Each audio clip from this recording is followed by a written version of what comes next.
যাদের হাতে যায় ক্ষমতা, দেশ যেন বাপের ভিটা, রাখতে চেয়ার শুরু করে বিদেশিদের পাচাটা। বিদেশিদের কথা মতো চালায় ওরা নিজের দেশ। দেখতে দেখতে গোল্লায় গেল আমার সোনার বাংলাদেশ। মুসলমানের দেশটা মোদের আছে খাতা কলমে, দোষের দোষী যে বাজারাই শাস্তি পায় যে আলেমে। ঠিক কিনা? মুসলমানের দেশটা মোদের আছে খাতা কলমে, দোষের দোষী যে বাজারাই শাস্তি পায় যে আলেমে। ওরা ইসলাম বেচে ক্ষমতাটা পাকাপোক্ত করে বেশ, ইসলাম বেচে ক্ষমতাটা পাকাপোক্ত করে বেশ। দেখতে দেখতে গোল্লায় গেল আমার সোনার বাংলাদেশ। কেউ দিল না সবাই নিল, আমরা যে কলুর বলদ, সারা বছর নেয় না খবর, নির্বাচনে খুব দরদ। হযরত আলী বলেন, আমাদের জন্য ইলম, তাদের জন্য জাহেলদের জন্য টাকা পয়সা সম্পদ। তারা তাদের সম্পদ নিয়ে সন্তুষ্ট, আমরা আমাদের ইলম নিয়ে সন্তুষ্ট। হযরত আবু হুরায়রা রাদিয়াল্লাহু তাআলা আনহু বর্ণনা করেন, নবী করিম সাল্লাল্লাহু আলাইহি সাল্লাম আমাকে একবার বললেন, হে আবু হুরায়রা, আমার কাছে গনিমতের মাল আছে, তুমি যদি চাও এই গনিমতের মাল থেকে তোমাকে কিছু দান করতে পারি। আল্লাহর নবীর সাহাবী আবু হুরায়রা ডাক দিয়া বলেন, ইয়া রাসূলুল্লাহ, গনিমতের মাল আপনি আমাকে দিতে চান পয়গম্বর? আমার কাছে গনিমতের মালের চাইতে পয়গম্বর আপনার সিনার মধ্যে যে ইলম আছে ওই ইলমের দাম বেশি। সুবহানাল্লাহ। নবী, আপনি আমাকে গনিমতের মাল দরকার নাই, আপনার সিনার থেকে ইলমের যেই নূর আছে ওই নূর কিছু আপনি আমাকে দান করে দেন। আল্লাহর নবী ডাক দিয়া বলেন, হে আবু হুরায়রা, তুমি এই জায়গায় বসো। আমি এই জায়গায় বসলাম। নবী এক পাশে, আমি আরেক পাশে, মাঝখানে একটা চাদর বিছাইতে বললেন। আমি পয়গম্বরের কথা অনুযায়ী আমার গায়ের চাদরটাকে মাঝখানে বিছাই দিলাম। আবু হুরায়রা রাদিয়াল্লাহু তাআলা আনহু বলেন, নবী করিম সাল্লাল্লাহু আলাইহি সাল্লাম যখন আমাকে বললেন চাদর বিছানোর জন্য, চাদরটা বিছাইলাম।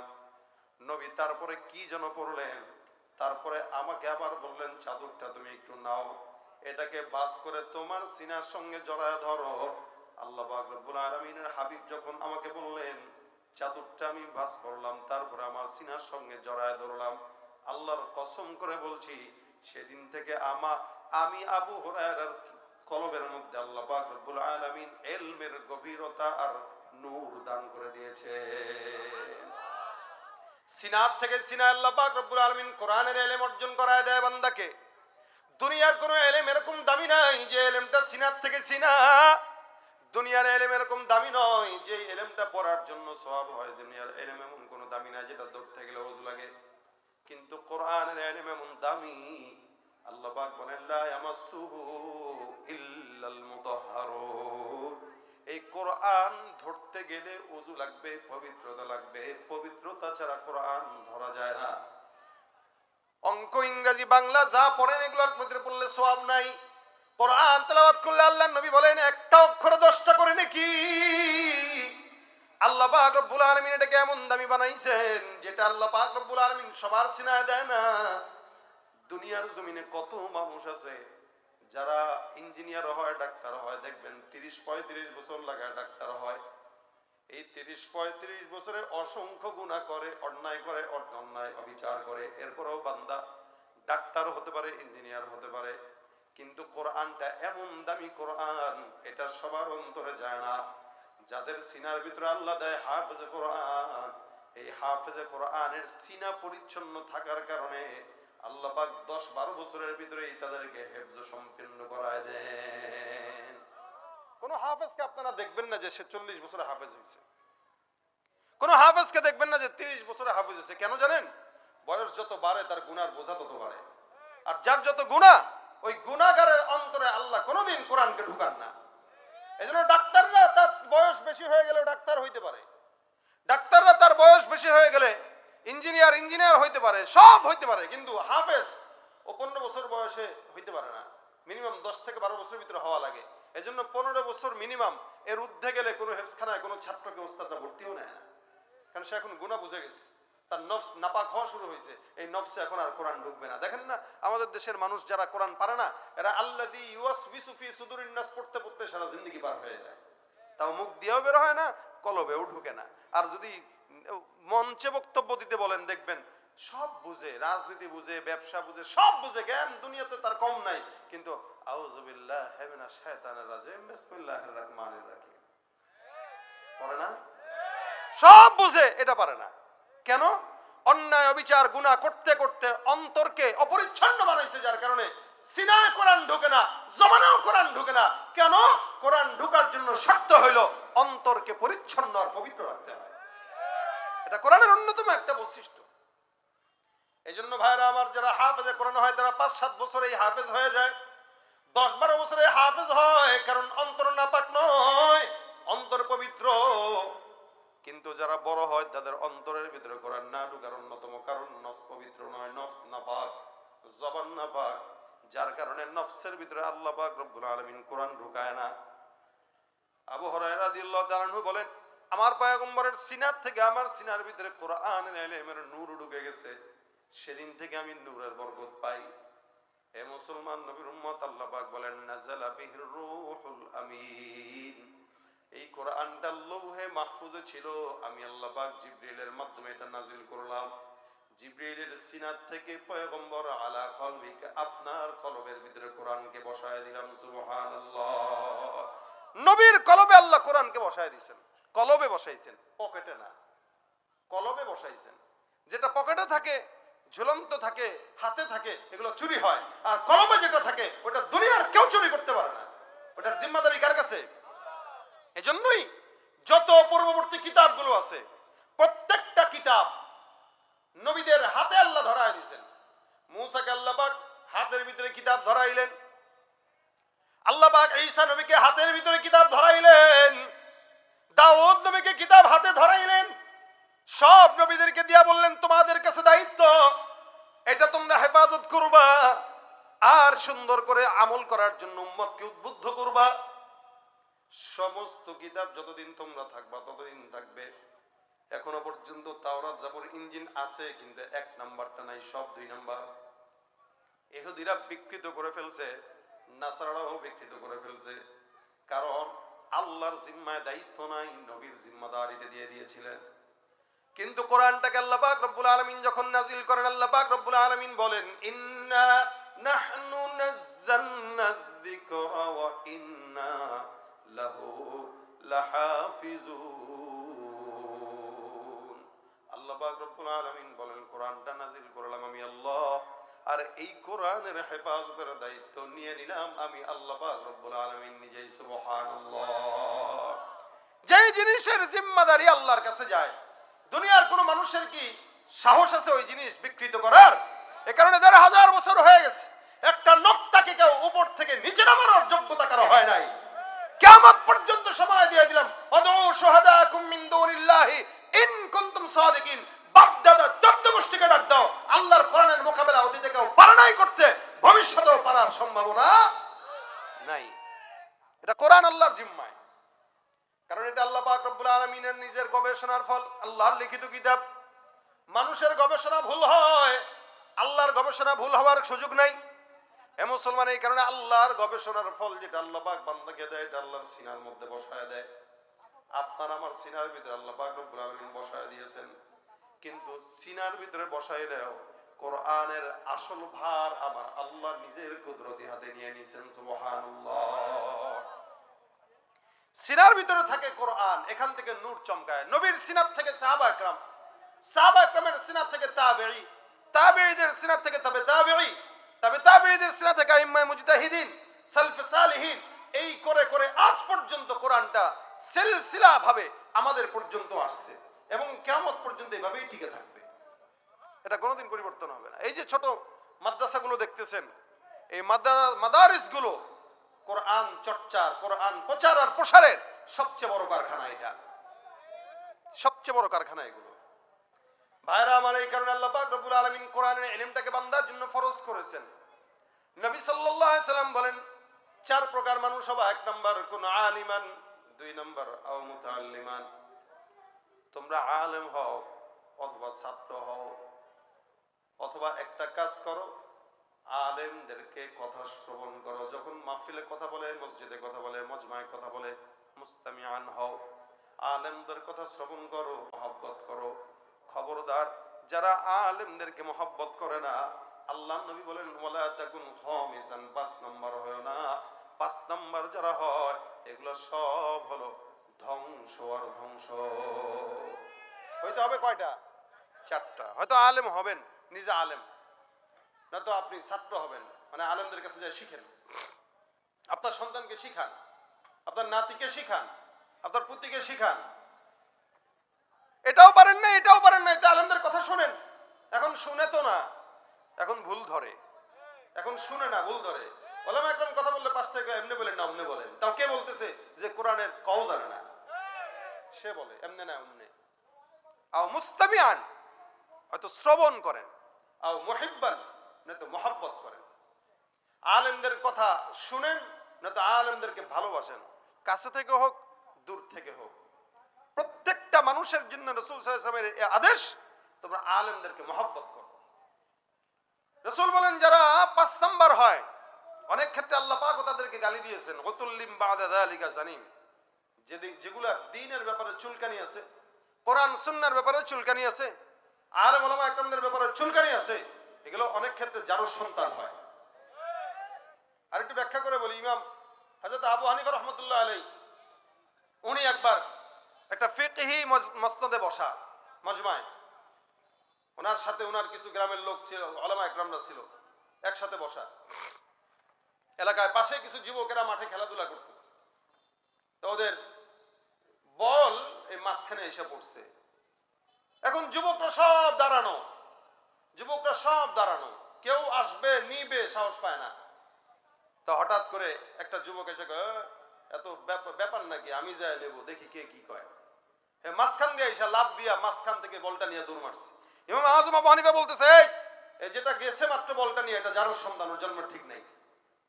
পাশ থেকে ওলামা একরাম বলে, হুজুর কি বললেন, একটা মানুষের ব্যাপারে এরকম বলে ফেললেন।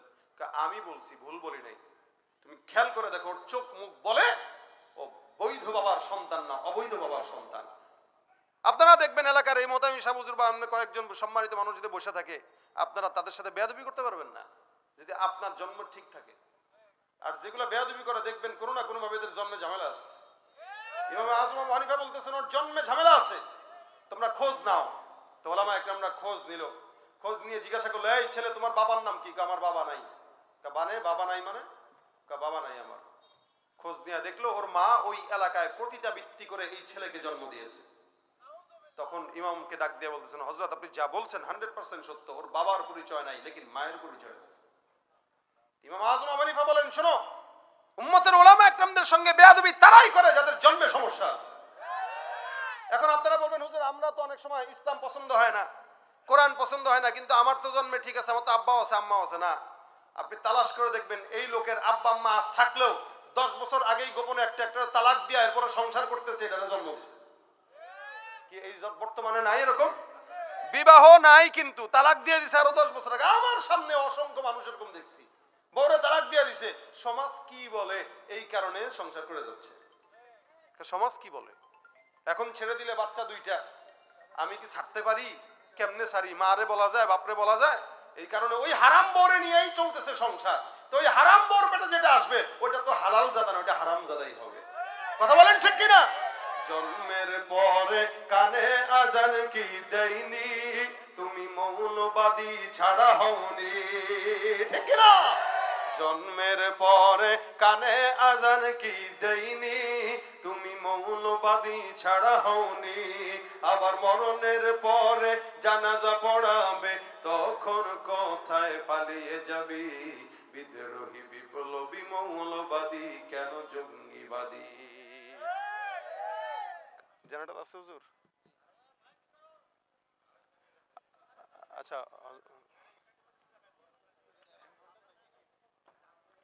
কালেকশনটা কি এই যে ছাদের জন্য হবে?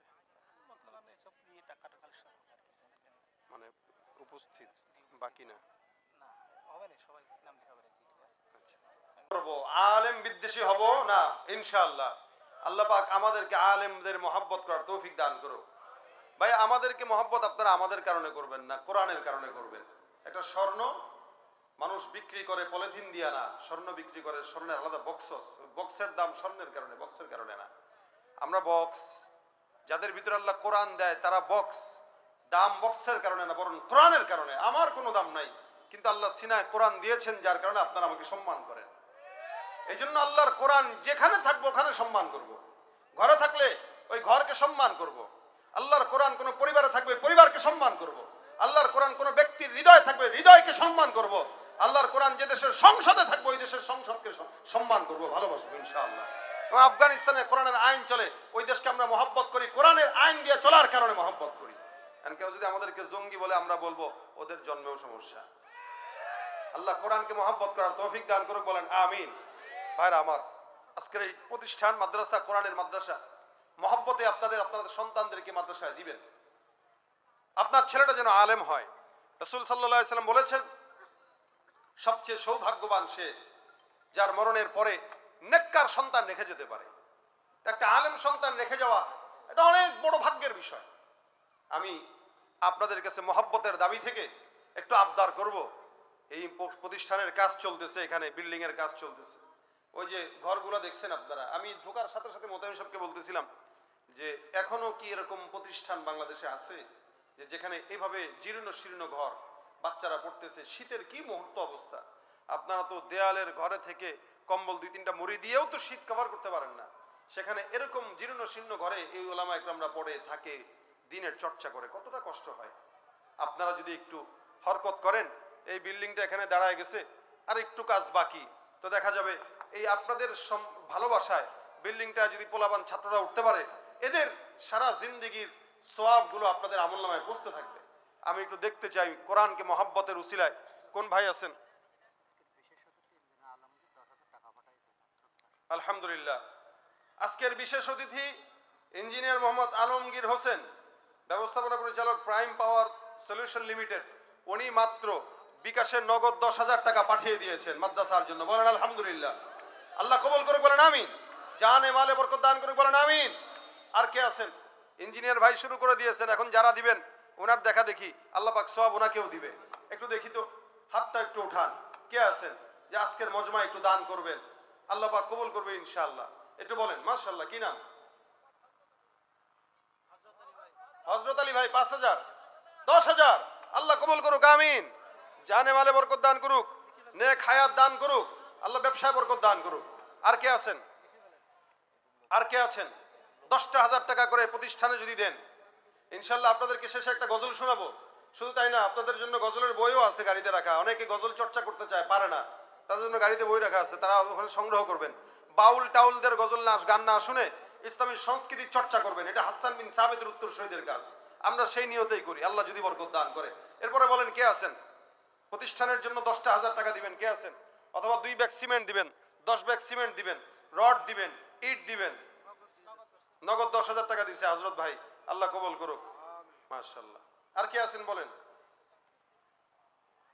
একটু দেখতে চাই, আর কে আছেন বলেন? নগদ 10,000, 20,000, যার যতটুকু সামর্থ্য আছে একটু দান, একটু দান করেন, একটু দান করেন। কে আছেন বলেন? প্রতিষ্ঠান আপনারাই দিবেন। আরেক ভাই, হালাল হারাম না মানিয়া কত টাকা করছো কামাই, এত টাকা রাখবা কোথায়, কাফনের তো পকেট নাই, টাকা পয়সা লইয়া কি কেউ কবরে গেছে, টাকা পয়সা লইয়া কি কেউ কবরে গেছে, কি জবাব দিবি রে তুই আল্লাহর কাছে, ওরে মানুষ হইছ বেহুশ দুনিয়ার পিছে, কি জবাব দিবি রে তুই আল্লাহর কাছে, দুনিয়ারই মোহে পড়ে খোদাকে গেছো ভুলিয়া, জানো কি কবে কখন ছাড়তে হবে এই দুনিয়া, দুনিয়ারই মোহে পড়ে খোদাকে গেছো ভুলিয়া, জানো কি কবে কখন ছাড়তে হবে এই দুনিয়া, তোর পিছে মহা বিপদের সংকেত আছে, কি জবাব দিবি রে তুই আল্লাহর কাছে, ওরে মানুষ হইছ বেহুশ দুনিয়ার পিছে, কি জবাব দিবি রে তুই আল্লাহর কাছে। আর কে আছেন? 5,000 নগদ, 5,000 বাকি। আচ্ছা, মাহফিলের সভাপতি সাহেব বিশেষ অতিথি 10,000 টাকা দিচ্ছেন। খুব সমস্যা, যত সমস্যা তত আসান।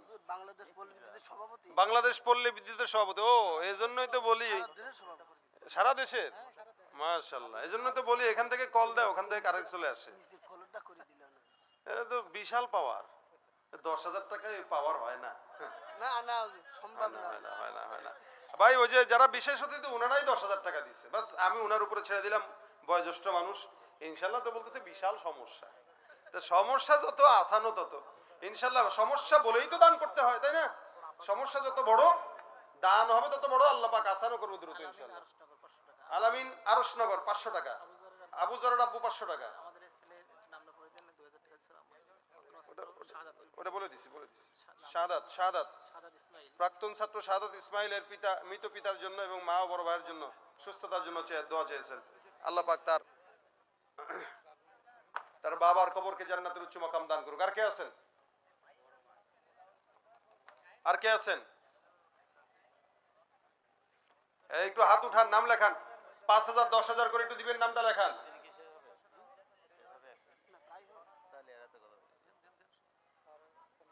আর কে আছেন বলেন?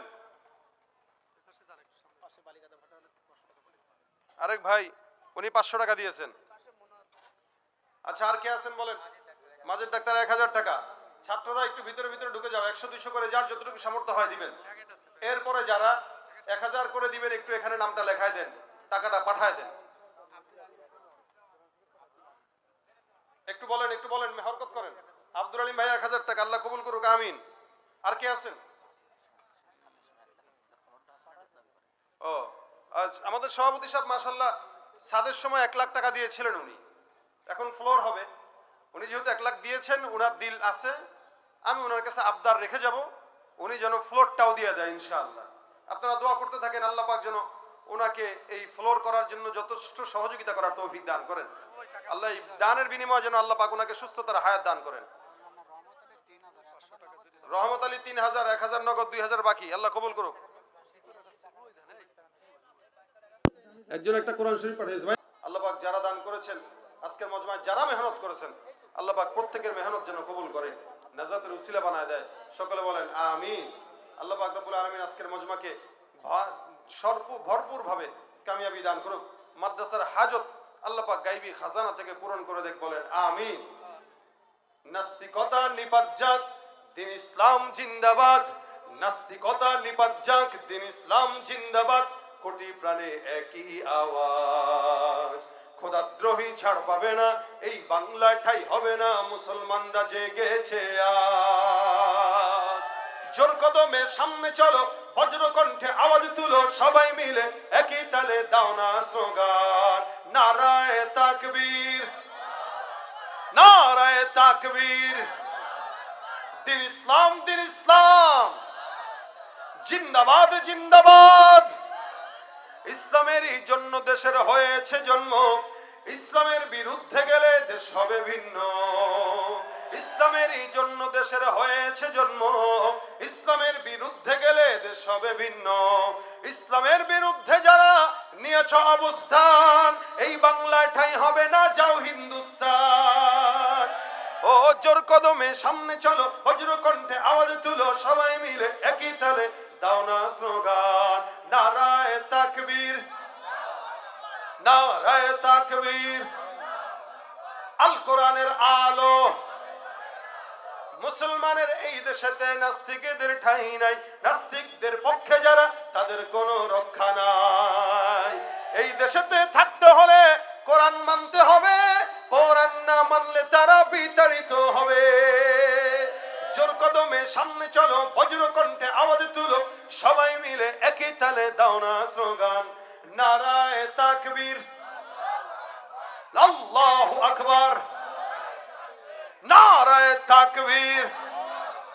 আল কোরআনের আলো, সংসদে জালো, ঘরে ঘরে জালো, লিল্লাহে তাকবীর। আল্লাহ আজকের মজমাকে ভরপুর কামিয়াবি দান করুক। যারা শুনেছি বলেছি, আল্লাহ পাক সবাইকে কবুল করুক। এরপরেও মাগরিবের নামাজের পরপর ইনশাআল্লাহ জুনায়েদ সিদ্দিকী সাহেব আলোচনা করবে। আপনারা ওযু ইস্তেঞ্জা করে جليل القدر رفيع الذكر مطاع الأمر جلي البرهان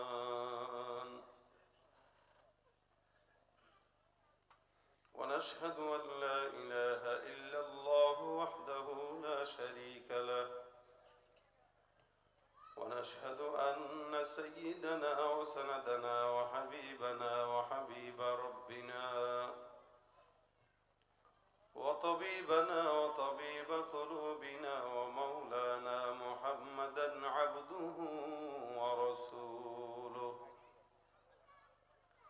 صلى الله عليه وعلى آله وأصحابه وبارك وسلم تسليما كثيرا كثيرا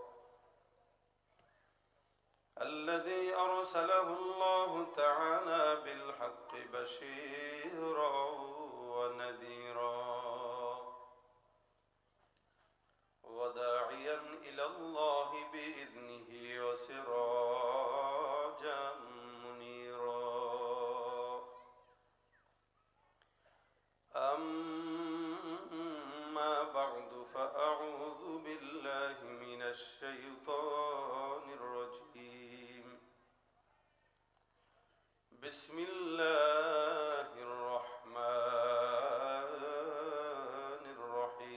الرحيم قل هل يستوي الذين يعلمون والذين لا يعلمون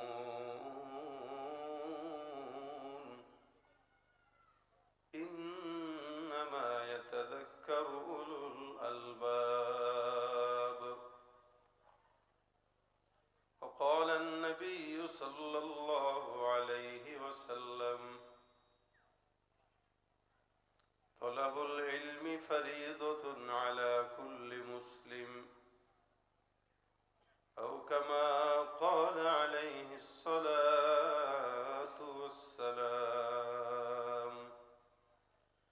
সকল জবান খুলে দুরূদ শরীফ পড়ি আল্লাহুম্মা সাল্লি আলা মুহাম্মাদিন ওয়া আলা আলি মুহাম্মাদ কামা সাল্লাইতা আলা ইব্রাহিম ওয়া আলা আলি ইব্রাহিম ইন্নাকা হামিদুম মাজিদ اللهم بارك على محمد وعلى آل محمد كما باركت على إبراهيم وعلى آل إبراهيم إنك حميد مجيد لا إله إلا الله زبان খুলে আওয়াজ দিয়ে স্বতঃস্ফূর্তভাবে একটু আল্লাহর জিকির করেন لا إله إلا الله لا إله إلا الله لا إله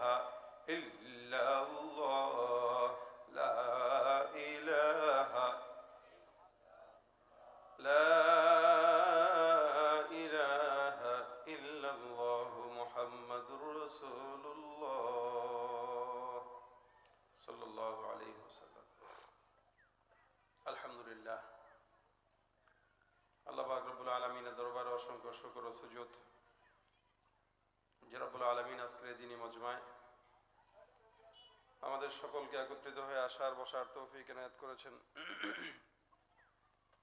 কালিমাতুশ শুকর আদায় করি জবান খুলে সকলে বলি আলহামদুলিল্লাহ মুখতাসার সময় মাগরিবের আগ পর্যন্ত আপনাদের সামনে দুই চারটা মুযাকারা করব আল্লাহ পাকে অল্প সময় বারাকা দান করুক যা বলবো শুনবো বোঝার আমল করার শোনার তৌফিক দান করুক বলেন আমিন ছাত্ররা একটু বসিলাম কেউ দাঁড়িয়ে না থাকি এটা মাদ্রাসার একটি প্রোগ্রাম অনেকটা ভিতরে গ্রাম এবং চতুর্দিকে ঘর বাড়ি মাঝখানে একটি মাদ্রাসা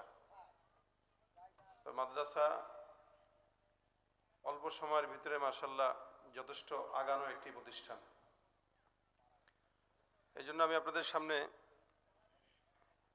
কোরআনের ইলম এ সংক্রান্ত একটা আয়াতে কারিমা তেলাওয়াত করেছি এটার উপরে কিছু কথা হবে ইনশাআল্লাহ ভাইরা আমার, দুনিয়াতে আল্লাহ পাক রব্বুল আলামিন আমাদেরকে যাদেরকে সৃষ্টি করেছেন, কিভাবে চলবো, কোন পথে আগাবো, কোন পথে চললে শান্তি, এটার জন্য আল্লাহ পাক একটি রোড ম্যাপ দিয়ে দিয়েছেন। সেই রোড ম্যাপের নাম কোরআন। এই কোরআন অনুযায়ী বান্দা চললে দুনিয়াতে শান্তি, আখিরাতে শান্তি। কোরআন অনুযায়ী কোনো ঘর চললে সেই ঘরে শান্তি, কোনো পরিবার চললে সেই পরিবারে শান্তি, হাত্তাকে কোরআন অনুযায়ী যদি কোনো সংসদও পরিচালনা হয়, ওই সংসদ এবং ওই সংসদ এর যত কর্মকাণ্ড সবকিছুই শান্তির পথে হাঁটবে। এই ব্যাপারে আপনাদের মনে হয় সন্দেহ আছে? কোরআন একটা আমাদের রোড ম্যাপ। যারা কোরআনের জ্ঞান জানে, যারা জানে না, এরা কখনো সমান না। 1000 আবেদ আর একজন আলেম যথেষ্ট, এনাফ। এই জন্য আল্লাহ রাসূল সাল্লাল্লাহু আলাইহি ওয়াসাল্লাম হাদিসে বলেন, আবেদের চেয়ে আলেমের ফজিলত বেশি। আমাদের সমাজে যারা মূর্খ, যারা শিক্ষিত, এদের ভিতরে দেখবেন পার্থক্য আছে। মূর্খরা এক ধাঁচের, শিক্ষিতরা এক ধাঁচের। মূর্খের কথার ভিন্ন এবং শিক্ষিতর কথাও ভিন্ন। এখন শিক্ষিতটা কি পর্যায়ে শিক্ষিত হইতে হয়? দুনিয়াবী শিক্ষা নাকি দ্বীনি শিক্ষা? মানে দ্বীনি শিক্ষা। যদিও আমাদের দেশের স্কুল, কলেজ, ভার্সিটিগুলোর দেয়ালে লেখা থাকে শিক্ষা জাতির মেরুদণ্ড, কিন্তু শিক্ষা জাতির মেরুদণ্ড নয়, কোরআনের শিক্ষা জাতির মেরুদণ্ড। কোরআনের শিক্ষা জাতির মেরুদণ্ড। কারণ আমরা দেখেছি যারা শুধু শিক্ষা অর্জন করে, এরা তার শিক্ষা অর্জন করে দুর্নীতি করে, এরা তাদের ওই শিক্ষা অর্জন করে চাঁদাবাজি করে, ওরা তাদের ওই শিক্ষা অর্জন করে এমন কোনো অন্যায় নাই যেটা করে না। শুধুমাত্র বর্তমান সময়, এক সময় মানুষ শিক্ষা অর্জন করত মানুষ হওয়ার জন্য, এখন মানুষ শিক্ষা অর্জন করে বাটপার হওয়ার জন্য। এবং যে যত বড় শিক্ষিত ও তত বড় চুরি শিখে ব্যবসা করতেছে, ব্যবসার ভিতরে 2 নম্বরই শিখতেছে শিক্ষা দিয়ে। এই জন্য সব শিক্ষা জাতির মেরুদণ্ড না, কোরআনের শিক্ষা জাতির মেরুদণ্ড।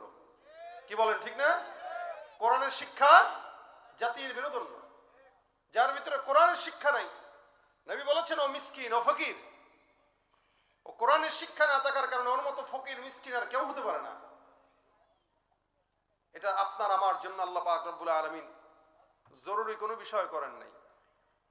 ডাক্তার যেমন হওয়া জরুরি, ইঞ্জিনিয়ার হওয়া জরুরি, এটা দরকার। সমাজে চলতে গেলে ডাক্তার হওয়া দরকার, সমাজে চলতে গেলে কিছু মানুষকে ইঞ্জিনিয়ার হওয়া দরকার, সমাজে চলতে গেলে কিছু মানুষকে ভালো ব্যবসায়ী হওয়া দরকার, সমাজে চলতে গেলে কাউকে ম্যাজিস্ট্রেট হওয়া দরকার, কাউকে প্রশাসন হওয়া দরকার। এগুলো জরুরি।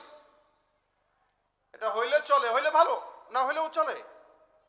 কিন্তু কোরআনের ইলম অর্জন করা জরুরি কোনো বিষয় নয় যে হইলে চলে, না হইলে ভালো, না হইলে ভালো, না হইলে চলে, এরকম না। বরং কোরআন আর হাদিসের ইলম অর্জন করা প্রত্যেকটা মুসলমান নর নারীর জন্য ফরজ। কি বলেন? জরুরি না, কি ফরজ। জরুরি এক জিনিস, ফরজ এক জিনিস। কোরআনের ইলম অর্জন করা প্রত্যেকটা মুসলমানের জন্য ফরজ। এই জন্য যাদের ভিতরে কোরআনের জ্ঞান থাকে ওরা, আর যাদের ভিতরে না থাকে ওরা কখনো সমান হতে পারে না। কোরআনের জ্ঞান যার ভিতরে নাই, ও হাজারো অন্যায় করতে পারে, ওর দেমাগে লাগে না। আর যার ভিতরে কোরআনের জ্ঞান আছে, ও অন্যায় করলেও দেমাগে লাগে, ও বুঝে শুনে করে, অথবা ও করার পরেও আল্লাহ পাকের কাছে মাফ চাওয়ার প্রয়োজনীয়তা অনুভব করে। শুধুমাত্র কোরআন তাকে বিবেকে বাধা দেয়। আর যার ভিতরে কোরআন নাই, ওর যেমনে মন চেমনে চলে, ওর হালত শুয়োর, হায়াওয়ান, জানোয়ারের হালতের মতো অবস্থা হয়।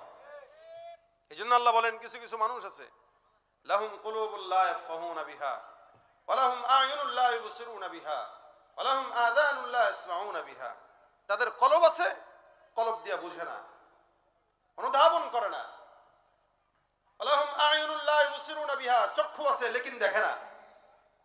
কিছু মানুষ আছে চোখ থাকার পরেও দেখে না। গরুর চোখ আছে, কিন্তু আপনারা যদি হাঁটতে দেন দেখবেন ক্ষেতের মাঝখান বরাবর ধরে হাঁটবে, আইন ধরে হাঁটবে না। ও বুঝে না কোন জায়গা দিয়ে হাঁটতে হয়। আলাহুম আযান লা ইয়াসমাউনা বিহা, কান আছে, শ্রবণ শক্তিও আছে, লেকিন শ্রবণ শক্তি দিয়ে কি করে না, কথা বলে না এরা। আপনারা যেই কোয়ালিটির শ্রোতা, আবার বয়ান সেই কোয়ালিটির হবে, আগেই বলে দিলাম। আপনারা যদি চুপচাপ কবরস্থানের নীরবতা পালন করেন, আমিও কবরস্থানের মতো নিরিবিলি ওয়াজ করে চলে যাব। কারণ আমাদের এই প্রতিদিন একাধিক প্রোগ্রাম, আমাদের এত জুত নাই শরীরে যে আপনাদেরকে খোঁচায় খোঁচায় কথা বলাবো। আপনারা যেরকম দিবেন আমি আপনাদেরকে সেরকম ডেলিভারি দিব। ওই যে ঘরের মাদ্রাসায় মাওলানা জুনায়েদ সিদ্দিকী সাহেবও আছেন, ভালো আলোচনা করেন, চমৎকার। মাগরিবের পরে সে আলোচনা করবে আপনাদের সামনে। এভাবে চুপচাপ বসে থাকলে সবার আলোচনা এরকমই হবে। আর যদি মনে করেন না ঢাকা থেকে কষ্ট করে আসছি, আমার থেকে কিছু ওয়াজও শুনবেন, কিছু গজলও শুনবেন, তাহলে আপনাদেরকে আপনাদের স্বতঃস্ফূর্ত সর্বোচ্চ জবাবটা দিতে হবে আমার সাথে। দিলে তারপরে শুনবেন, না দিলে আমি এক ধাঁচে আলোচনা করে চলে যাব। আমার একটুও বাধা লাগবে না বিবেকে, কারণ জনগণ যেমন আমিও তেমন। এখন আপনারা এই ঠিকটা কি আস্তে ধীরে দিবেন না জোরে দিবেন, এটা আপনাদের হিসাব। না দিলে আরো ভালো, আমি বেঁচে গেলাম। খালি হাসে, হ্যাঁ হ্যাঁ খালি হাসে। কোরআন এটা আমাদের জন্য জরুরি না ফরজ বলেন? আওয়াজ ধরে বলেন কি ফরজ? এটা কি আমার জন্য না আপনার জন্য? সবার জন্য। কার জন্য? কারণ কোরআন না থাকলে মানুষকে মানুষ বলা যায়? যার ভিতরে কোরআন নাই ওর হালত গরু, শুয়োর, কুকুর, বিড়াল, জানোয়ারের মতো। এদেরও চোখ আছে, এরা দেখে না। কিছু মানুষ আছে চোখ আছে, চোখ দিয়ে আল্লাহর কোরআন দেখবে না, কিন্তু বেগানা নারীর দিকে ঠিকই দেখবে। কান আছে, কান দিয়ে আল্লাহর কোরআন শুনবে না, বাউলের গান শুনবে। বুদ্ধি আছে, বুদ্ধি দিয়ে ইসলাম বুঝে না, নাস্তিকদের দালালি করা যায় কিভাবে সেটা বুঝে। এখন কোরআন যার ভিতরে নাই ও হায়াওয়ান জানোয়ার চাইতেও খারাপ। কথা বলেন ঠিক কিনা? আল কোরআনের সৈনিক আমি, নেই তো কোনো ভয়, এক আল্লাহর গোলাম আমি, এই তো পরিচয়। এই পৃথিবীর সবই নকল, এই পৃথিবীর সবই নকল, আসল কিছুই নয়, এক আল্লাহর গোলাম আমি, এই তো পরিচয় আমার, এই তো পরিচয়। কোরআন হাদিস শাসনতন্ত্র রাসূল আমার নেতা, উৎসাহ মোর চির অম্লান ইতিহাস বীর গাথা। এক আল্লাহ ছাড়া আমার দিলে, এক আল্লাহ ছাড়া আমার দিলে নেই তো কারো ভয়, এক আল্লাহর গোলাম আমি, এই তো পরিচয় আমার, এই তো পরিচয়। আল কোরআনের সৈনিক আমি, নেই তো কোনো ভয়, এক আল্লাহর গোলাম আমি, এই তো পরিচয় আমার, এই তো পরিচয়। ঠিক কিনা? আমরা কার গোলাম? আল্লাহর গোলাম। মানবো কোরআনের কথা। কথা বলেন ঠিক কিনা? গোলামি করব আল্লাহর, আর পথ চলবো কোরআন অনুযায়ী। যদি চলতে পারি তাহলে আমরাও মানুষ, আর না চলতে পারলে আমরাও গরু ছাগল। গরু ছাগলের চোখ থাকতেও দেখতে পায় না, সলিডটা দেখতে পায় না, কান থাকতেও শুনতে পায় না, অন্তর থাকতেও বুঝতে পায় না। আল্লাহ বলেন কিছু মানুষ আছে এরকম, চোখ আছে দেখে না, কান আছে শুনে না, দিল আছে বুঝে না। উলাইকা কাল আনআমি বাল হুম আদল। আল্লাহ বলেন এগুলো সব হলো হায়াওয়ান জানোয়ারের মতো, বাল হুম আদল, বরং তার চাইতেও নিকৃষ্ট। হায়াওয়ান জানোয়ারের চাইতেও খারাপ কেমনে হয়? ভাই গরু ছাগলের কি কোরআন শিক্ষা করা দরকার আছে? ওরা পড়ে মাদ্রাসায় আসে? আসে না। গরু ছাগলও কোরআন শিখে না, আমরাও কোরআন শিখি না। আল্লাহ বলেন সাওয়া, এরা বরাবর সব। বরং তার চেয়ে খারাপ কিভাবে হয়? এই এলাকার ভিতরে যত অন্যায়, অবিচার, দুর্নীতি, চাঁদাবাজি, সন্ত্রাসী, খুন, ধর্ষণ, অত্যাচার, ব্যবসায় 2 নম্বরই মানুষ করে না গরু ছাগল করে? এক বাক্যে আপনারা বলেছেন কে করে? মানুষ করে। ব্যবসায় 2 নম্বরই গরু করে না, মানুষ করে। ধর্ষণ কুকুর করে না, মানুষ করে। আল্লাহ বলেন যেই কাজটা গরু, ছাগল, শুয়োর, হায়াওয়ান, জানোয়ার, কুকুর করে না, ওই কাজ তুমি করো, তুমি তো কুকুরের চাইতেও অধম। সুতরাং কোরআনের জ্ঞান যার নাই, ও কখনো কখনো কুকুরের চেয়েও অধম হয়ে যায়, শুধুমাত্র কোরআন না বুঝার কারণে। এজন্য আল্লাহর হাবিব বলেন তলাবুল ইলমি ফারিদাতুন আলা কুল্লি মুসলিম। প্রত্যেকটা মুসলমান নরনারীর জন্য আল্লাহর কোরআনের ইলম অর্জন করা কি? এটা আল্লাহ পাক রব্বুল আলামিন অনেক দামি জিনিস বানিয়েছেন, এটা ফরজ বান্দার জন্য। এই জন্য আল্লাহ বলেন হে রাসূল কুল হাল ইয়াস্তাবিল্লাযীনা ইয়ালামুন ওয়াল্লাযীনা লা ইয়ালামুন। যারা কোরআনের জ্ঞান জানে আর যারা জানে না তারা কখনো কি সমান হতে পারে? প্রশ্নের ভিতরে, এই সোয়ালের ভিতরে আল্লাহ পাক জবাবটাকে উজ্জ্বল রেখে দিয়েছেন। কখনো কখনো প্রশ্নের ভিতরে জবাব মিলে যায়। আমরা ছাত্র জামানায় যখন পরীক্ষার হলে যেতাম, প্রশ্নপত্র যখন ওস্তাদরা দিত, কখনো বলতো, দেখ এই প্রশ্নটা ভালো করে পড়বি, কারণ প্রশ্নের ভিতরেই কিন্তু দুই একটা জবাব লুকায় আছে। যে লোকটা দামি জ্ঞানী, ওই লোকটা প্রশ্ন থেকে জবাব বের করে নেয়। আল্লাহ পাকের এই প্রশ্নের ভিতরেই জবাবটা লুকানো আছে, বের করা অনেক সহজ। আমার আল্লাহ পাক রব্বুল আলামিন যারা বলেন, যারা কোরআনের ইলম যারা জানে, যারা জানে না, এরা কখনো সমান হতে পারে না। যার কারণে প্রত্যেকটা মানুষের জন্য কোরআনের ইলম অর্জন করা ফরজ। এ মুসলমান নবীর উম্মত, আল্লাহ রাসূল সাল্লাল্লাহু আলাইহি ওয়াসাল্লামের সাহাবী কারণে বলেন, হযরত আলী রাদিয়াল্লাহু তাআলা আনহু বলেন, লানা ইলমুন ওয়ালিল জুহালি মালুন। আল্লাহ পাক আমাদের উপর একটা বন্টন করেছেন, যারা মূর্খ জাহেল, যারা আমাদের শত্রু ইহুদি নাসারা, আল্লাহ পাক তাদের জন্য দুনিয়ার সম্পদ দিয়েছেন। আর মুমিন ইমানদারদের জন্য আল্লাহ পাক তার ওহীর ইলম দান করে দিয়েছেন। সুবহানাল্লাহ। লানা ইলমুন ওয়ালিল জুহালি মালুন। আল্লাহ পাক রব্বুল আলামিনের এই বান্দা বলেন, হযরত আলী বলেন, আমাদের জন্য দ্বীনের ইলম আর জাহেলদের জন্য সম্পদ। দেখবেন এই কারণে উলামা একরাম নিজের টাকা খরচ করে দ্বীনের কাজ করে। মসজিদ মাদ্রাসা যতগুলা পরিচালনা হয় মাদ্রাসায় দেশে, আকসার মাদ্রাসাগুলো মুহতামিম সাহেবদের টাকায়, তাদের কষ্ট মুজাহাদায় চলে। যদিও আপনারা সামান্য কিছু দান করেন, সহযোগিতা করেন, কিন্তু সারা বছর কিভাবে চলে একটা মুহতামিম স্যার এটা কেউ জানে না। লানা ইলমুন। আল্লাহর নবীর সাহাবী আলী রাদিয়াল্লাহু তাআলা বলেন, আমাদের কাছে ইলমের দাম বেশি, যার কারণে এই ইলম টিকায় রাখতে যায় উলামা একরাম লক্ষ লক্ষ টাকা নিজের পকেট থেকে খরচ করে। আর ওয়ালিল জুহালি মালুন, যারা জাহেল, যারা দুনিয়াদার, তাদের জন্য আল্লাহ সম্পদ দিয়ে রেখেছেন। যার কারণে নির্বাচন আসার আগে দেখবেন 100 টাকার বিনিময়ে এই মানুষকে কিনা যায়। আছে না নাই? অসংখ্য মানুষ আছে আমাদের সমাজে, নির্বাচনের আগে দেখবেন 100 টাকার এক কাপ চায়ের বিনিময়ে বিক্রি হয়ে যায়। 100 টাকাও লাগে না, কখনো এক কাপ চা দিলেই বিক্রি হয়। এ মুসলমান, মনে রাখবেন, ইমান দামি জিনিস, ইলম দামি জিনিস। এটা টাকা দিয়া কিনা যায় না, নমিনেশন টাকা দিয়া খরিদ করা যায়, কিন্তু মুসলমানের ইমান আর ইলম কোনোদিন বাতিল টাকার বিনিময়ে খরিদ করতে পারে না। ঠিক কিনা? সামনে নির্বাচন আসতেছে, এই জন্য নিজেকে মূর্খ নাকি জ্ঞানী এটা সাব্যস্ত করবেন। যদি মূর্খ হয়ে থাকেন তাহলে 100 টাকা দিয়ে মিছিলে বিক্রি হয়ে যাবেন।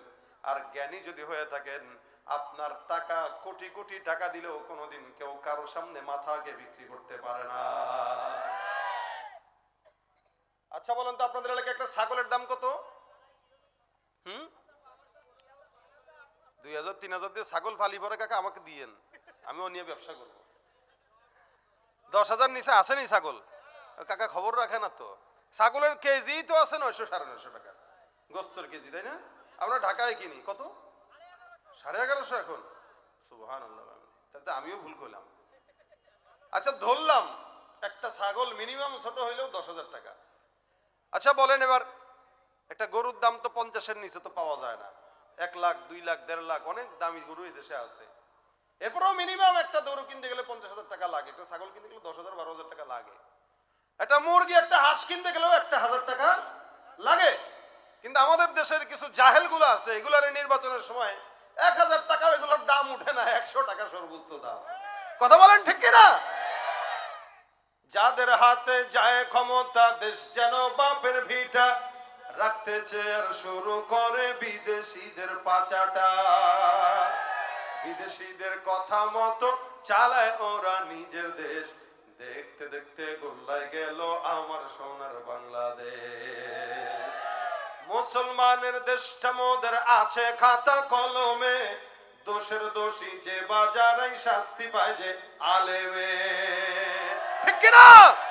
মুসলমানের দেশটা মোদের আছে খাতা কলমে, দোষের দোষী যে বাজারাই শাস্তি পায় যে আলেমে। ওরা ইসলাম বেচে ক্ষমতাটা পাকাপোক্ত করে বেশ, ইসলাম বেচে ক্ষমতাটা পাকাপোক্ত করে বেশ, দেখতে দেখতে গোল্লায় গেল আমার সোনার বাংলাদেশ। কেউ দিল না, সবাই নিল, আমরা যে কলুর বলদ, সারা বছর নেয় না খবর নির্বাচন।